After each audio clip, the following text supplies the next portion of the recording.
Il Salone del Libro, in occasione del 150° anniversario della nascita di Gabriele D'Annunzio, organizza una serie di appuntamenti in collaborazione con la Fondazione Il Vittoriale degli Italiani. Nello stand e nel terzo padiglione è stata allestita una mostra di libri e manoscritti inediti. All'inaugurazione hanno partecipato il sindaco di Torino, Piero Fassino, e l'assessore regionale Michele Coppola. Presenti anche Vittorio Sgarbi e il ministro dei Beni Culturali Massimo Brai. Anche la Regione Abruzzo ha riservato uno spazio al poeta, nato proprio a Pescara nel 1863, con incontri dedicati alla sua eredità sul territorio abruzzese.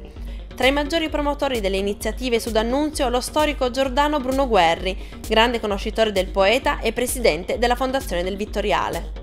D'Annunzio ci ha lasciato il Vittoriale a tutti gli italiani per essere ricordato nella propria vita quotidiana, nella propria attività di poeta e di scrittore.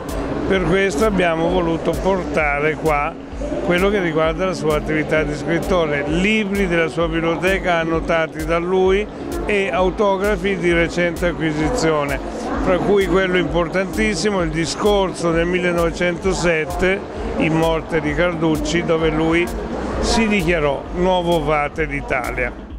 Il poeta, il Vate, l'ardito. Gabriele D'Annunzio, con i suoi amori, le sue opere e la sua passione per la tecnologia, continua ad affascinare giovani e adulti. Io credo che il suo fascino sia nella sua vita. Non a caso lui diceva che un uomo di ingegno deve fare la propria vita come si fa un'opera d'arte, e il capolavoro di D'Annunzio è proprio la sua vita, che lui ha realizzato nel modo come voleva lui, che credo sia il massimo augurio che si possa fare a chiunque. In ricordo dell'amore di D'Annunzio per l'innovazione tecnologica, nello stand sono stati messi a disposizione 2 simulatori di volo, grazie ai quali si può decollare virtualmente dall'aeroporto di Trento.